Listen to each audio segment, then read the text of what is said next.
J'ai un moment de ma vie à raconter, un moment qui m'a fait chier des briques. N'importe qui a vécu un moment comme ça. Même vous savez, ces instants étranges, flippants, qu'on est incapable d'expliquer. Vous en avez vécu un. Un truc vraiment bizarre dont vous vous demandez encore ce que c'était. Je vis le mien au moment même où je vous parle. Je suis à table. Il n'y a actuellement rien à manger. Mes hôtes sont silencieux. Je ne sais pas ce qui va m'arriver, mais au moins j'aurai eu le temps d'en laisser une marque. Quelqu'un retrouvera cet audio ainsi, l'écoutera par hasard. Enfin. Il y a 13 ans, j'ai quitté le domicile familial. J'ai quitté la campagne et j'ai déménagé au centre. Ma vie, c'était des déménagements, des voyages, des jobs divers acquis puis perdus, des relations courtes. Je n'avais aucune nouvelle de ma famille car j'ai coupé les ponts depuis quelques années. En fait, c'était après m'être séparée de ma première fiancée. Je ne voulais pas que mes parents s'en mêlent, alors j'ai arrêté de leur donner des nouvelles.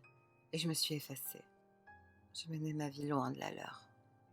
Il n'y a pas longtemps, j'ai perdu mon job actuel. J'ai pris quelques jours pour me remettre émotionnellement et faire le point sur ma situation. Puis j'ai eu cette idée. Et si je retournais? Si je retournais les voir? Enfin, ma famille. Quelques jours seulement. Ça me permettrait une introspection. Petite. Repartir à zéro. Je suis retournée dans la campagne. Je voulais aller voir mamie. Je voulais prendre mon temps avant de revoir ma mère et mon père. Je n'avais pas oublié le trajet. Impossible. Un chalet à l'écart au milieu de la campagne. En y allant, j'ai passé un appel à ma mère pour lui annoncer mon retour, pour m'y prendre pas à pas. Mais elle ne répondait pas. Elle était sûrement prise par le travail à cette heure. Je me suis dit que je la rappellerais dans la soirée. En attendant, j'allais passer la fin de la journée avec mamie. J'arrivais aux environs de 18 heures à sa porte. Elle était ouverte. C'était intriguant qu'elle brinque-balle comme ça. Mais en passant la tête à l'intérieur, j'ai retrouvé mamie assise dans le fauteuil au fond de la pièce. Je suis entrée, j'ai fermé la porte. Les volets étaient fermés. La pièce n'était éclairée que par des rayons de lumière qui passaient par les trous et les bords des fenêtres. Une atmosphère grise, figée. Je l'ai saluée avec le sourire. Elle m'a rendu un salut presque silencieux, avant de me demander de lui passer ses aiguilles à tricoter. Les gros verres réfléchissants de ses lunettes et la faible lumière faisaient que je ne voyais de ses yeux que deux grosses perles noires. Je me suis installée dans le salon poussiéreux, mamie à ma gauche derrière moi. Il y avait un silence immuable. De la poussière voltait autour de nous. En fait, tout était recouvert d'une épaisse couche de poussière. La pièce était comme dans mes souvenirs. Rien n'avait changé. Rien. Si, un cadre sur une table à côté de la porte. Je n'ai pas reconnu la personne sur la photo.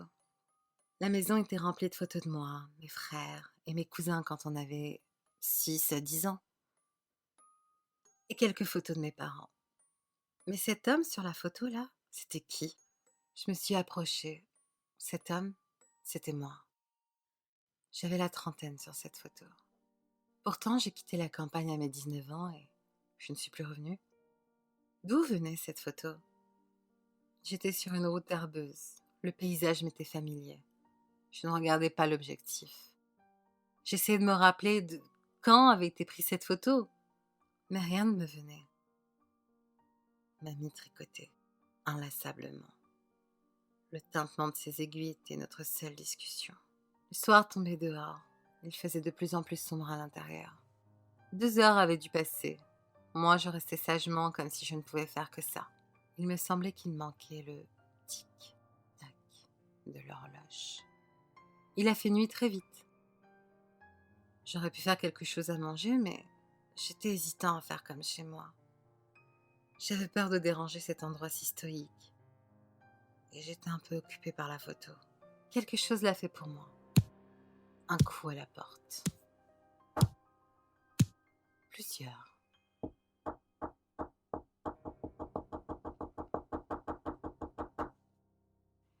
fort et répété qui martelait le bois. J'avais sursauté. Je me demandais qui ou quoi ça pouvait être. J'étais debout, le cœur battant, et autour de moi tout restait rigide. Les meubles me regardaient avec froideur.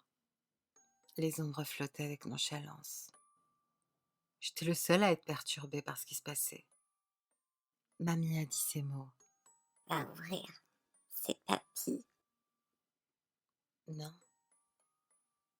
ce n'était pas papy. Parce que ça ne pouvait pas être papy.